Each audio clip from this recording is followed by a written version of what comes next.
বিরতির পর স্বাগত। ভোট আসে, ভোট যায়, কিন্তু রাজ্যের প্রত্যন্ত এলাকায় গিরিবাসীদের জীবনযাত্রা একই তিমিরে। তাদের কোনো ধরনের পরিবর্তন হচ্ছে না বলে কিন্তু অভিযোগ তারা বারবার জানায় সংবাদ মাধ্যমের মুখোমুখি হয়ে।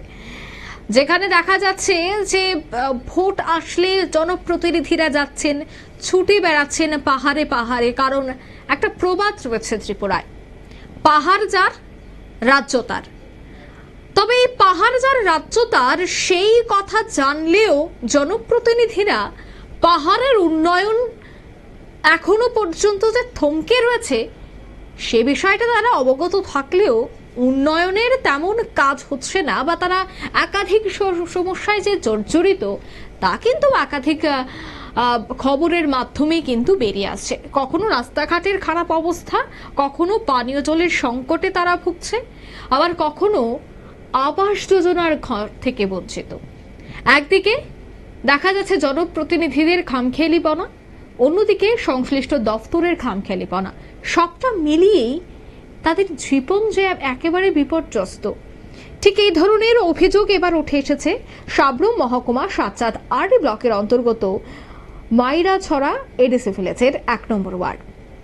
আর সেই ওয়ার্ডের মমসি মগপাড়া তথা 39 নম্বর মনু বনকুল বিধানসভার নির্বাচনী কেন্দ্রে চলে যায় আমাদের প্রতিনিধি।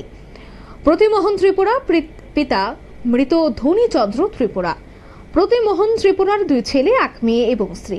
5 জনের সংসার নিয়ে বহু দুঃখ কষ্টের মধ্য দিয়েই দিন মজুরের কাজকর্ম করে জরাজীর্ণ একটি বাসের ঘরে কোনো প্রকার রাত্রি যাপন করেন তারা। হতদরিদ্র প্রতিমোহন ত্রিপুরা বর্তমানে জানা গেছে যে তার একটি বিপিএল কার্ড রয়েছে, কিন্তু বিপিএল কার্ড থাকা সত্ত্বেও নিজ ভিলেজ আধিকারিক থেকে শুরু করে এলাকার নেতা নেত্রীদেরকে বহুবার বলা সত্ত্বেও একটি সরকারি আবাস যোজনার ঘর তাদের মেলেনি। শেষমেশ প্রতিমোহন ত্রিপুরা বাধ্য হয়ে সংবাদ মাধ্যমে দ্বারস্থ হয়। কি বলছেন তারা, প্রথমে শোনাচ্ছি।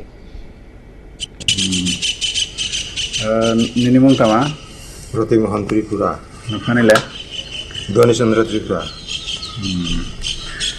ini ration card BPL din na অন্তর্দয় BPL সেরাও পাইছিলেন না ani serau hatne sala tahung nai burisa keha alai sing buraburi nang nai পাঁচজন parja সরকারি নগর মঞ্জেদা manja e sabi re nau bagba ani khwaba kala dia ala leptin te tuju mo manjiang alai tui thangphu bo ani nau lamjak sifu bo tosira inkari khlai khajak si khatipuno rabo mungsa manje। আপনারা শুনলেন তাদের অভিযোগ। এখন দেখার বিষয়, এই সংবাদ সম্প্রচার হবার পর আদৌ কি সংশ্লিষ্ট প্রশাসন এবং নেতা কর্মীরা প্রতিমোহনের জন্য একটি সরকারি আবাস যোজনার ব্যবস্থা করে দেয়, সেটাই দেখার। নিয়ে নিচে ছোট একটি বিজ্ঞাপন বিরতি, সঙ্গে থাকুন।